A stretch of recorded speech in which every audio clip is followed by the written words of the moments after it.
Salut, c'est Elsa, j'espère que vous allez bien. Je vous propose aujourd'hui un tuto pour apprendre à agrandir un haut qui est trop petit. Si par exemple vous l'avez cousu et que les manches sont trop serrées, ou que vous l'avez acheté et puis que vous ne rentrez plus dedans, vous allez pouvoir le garder avec une astuce très simple. Ce t-shirt est trop serré uniquement au niveau de la manche et je vous montrerai après un t-shirt qui est aussi trop serré, qui est trop petit entièrement, même au niveau du buste, ce qu'on peut faire dans ce cas-là. Là, on va juste agrandir la manche. Alors déjà, on va la mesurer. On mesure le dessous de manche. Donc ici, on a 40,5 et on mesure aussi l'ourlet, il fait 2, donc 42,5. Je prends une chute de jersey. Donc je prends ces 42,5 et en largeur, je regarde de combien je veux augmenter ma manche, plus les marges de couture. Donc admettons que je veux l'augmenter de ça, plus les marges de couture, hein, vous calculez si vous voulez. Donc là, je vais ajouter en tout 6 cm par exemple. Et là, je veux seulement augmenter ma manche. Donc en fait, ici, ce que je vais faire, c'est que je vais garder au milieu 2 fois la marge de couture. Et là, je vais venir faire un arrondi. Donc par exemple, si votre marge de couture c'est 1 cm, ici vous gardez 2, après vous faites un arrondi et vous avez donc une bande comme ça.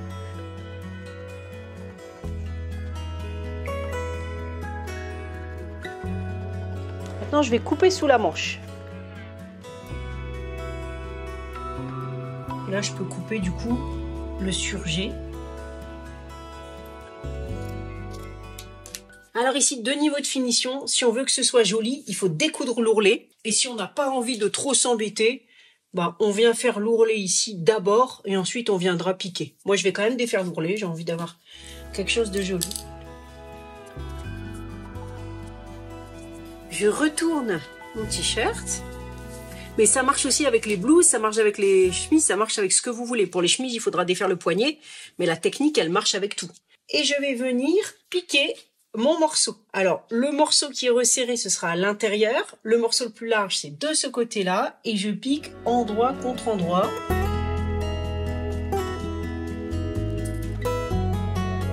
Première couture.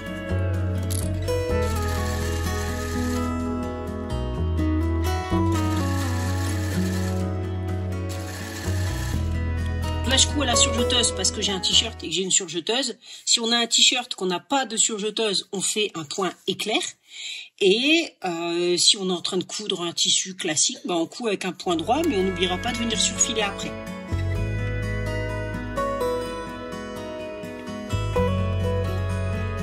Première couture est réalisée, on vient faire de la même façon la deuxième. Donc endroit contre endroit. Et ici, il faudra veiller à venir refermer. Voilà, donc il faut venir rejoindre l'autre surjet pour pas qu'il y ait de trous en dessous. Ou l'autre piqûre, ça va encore mieux à la machine à coudre.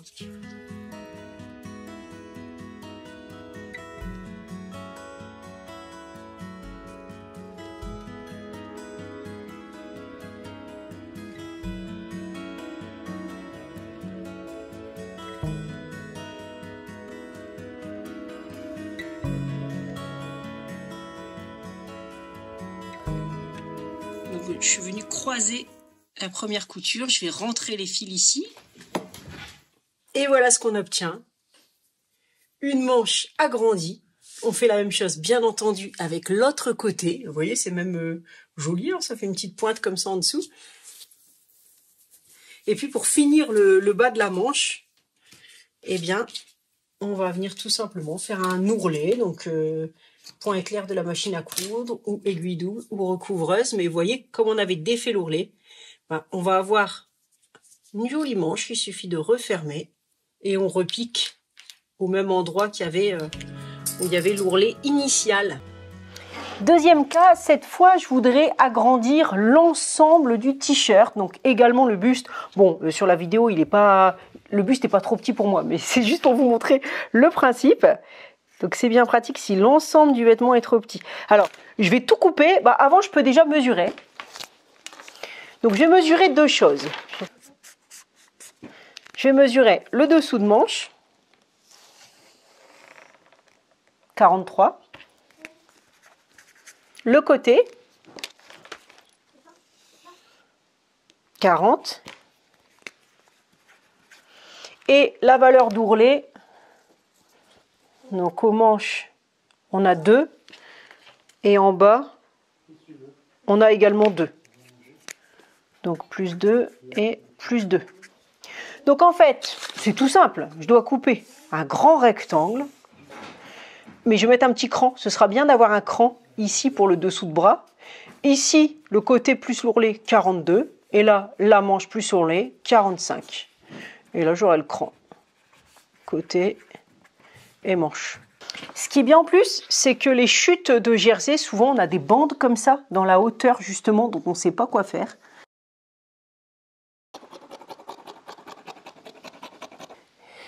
Si on a fait des crans, donc on reporte le petit cran. Et puis je vais faire un cran côté manche, puisque là c'est côté manche et là c'est côté du vêtement. Et que du coup, je voudrais m'en rappeler, donc je vais me rappeler, je vais mettre un petit cran là. Je vais me rappeler que c'est côté manche, l'endroit où il y a le cran. Je coupe le côté.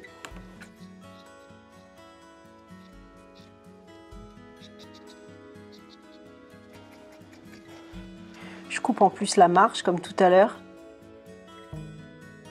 Je me place sur l'envers. Bon, plus tard, je ferai pareil avec l'autre côté. Ah oui, il faut aussi découdre la couture. Donc avec un peu de chance, si on trouve le bon côté, on peut tirer le fil en une seule fois. Enlever à intervalles réguliers sur les 2 piqûres, sur l'endroit. On tire les fils et après, le fil de chaînette, il viendra tout seul. Et pour le bas, alors c'est comme on veut, on n'est pas obligé de tout défaire. On peut juste défaire un petit bout, juste la fin pour ouvrir l'ourlet. Voilà. Là par exemple, j'ai assez. On vient positionner notre bande. Donc je vais vérifier, comme j'ai fait des petits crans. C'est ce côté-là. J'avais fait un cran pour le dessous de bras. Et un cran côté manche pour pas me tromper. Puis je vous dis, ça marche pareil avec une petite blouse, hein. Vous pouvez faire une bande, vous piquez à la machine, vous prévoyez 1 cm de marge de couture et ensuite vous surfilez. C'est tout. Alors soit on prend un tissu à peu près de la même couleur. Pour mon haut noir et bleu, j'avais choisi du noir, là je prends du rose. On peut aussi faire une bande contrastante, hein. Ça fait un petit côté un peu la marque de sport avec les bandes, vous voyez ce que je veux dire?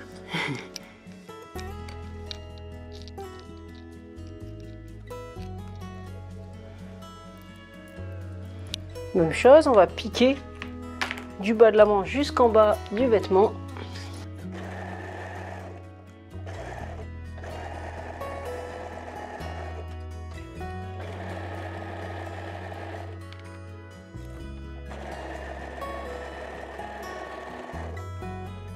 Voilà, on voit ce qui va se passer. On va avoir une bande en dessous comme ça.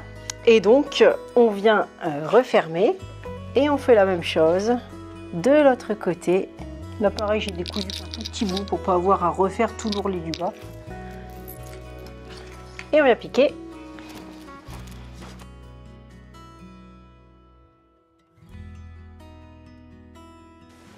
Et voilà, notre bande juste en dessous, qui va nous donner beaucoup d'aisance. Donc là, il faut aux 2 extrémités venir refaire l'ourlet.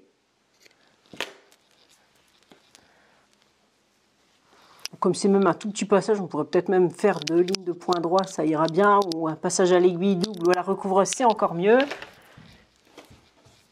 Pour un ourlet simple, on fait l'ourlet, on surfile puis on fait l'ourlet. Et là, pareil à la manche, hein, on vient refermer.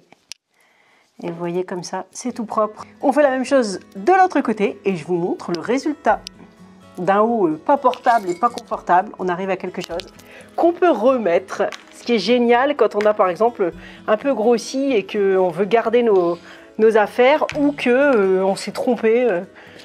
Moi j'avais craqué sur ce tissu à Aldi parce qu'il était trop beau et c'était un pack avec les 2. Et puis voilà, j'étais un peu dépitée qu'il soit trop petit. Bon, je me couds mes hauts d'habitude, mais là j'avais vraiment beaucoup aimé cet imprimé là, donc je m'étais dit bon, je me l'achète, hein, il n'était pas cher. Et ben voilà, maintenant c'est bon. Et avant de partir, comme vous allez sûrement me le demander dans les commentaires, je porte le haut Mickey avec un tissu marinière et j'ai fait une petite leçon dans l'abonnement sur les raccords de rayures. Le lien est en dessous de la vidéo. J'espère que cette vidéo vous a plu, n'hésitez pas à la liker et à en découvrir une autre ici. Je vous retrouve très vite pour la suite. À bientôt!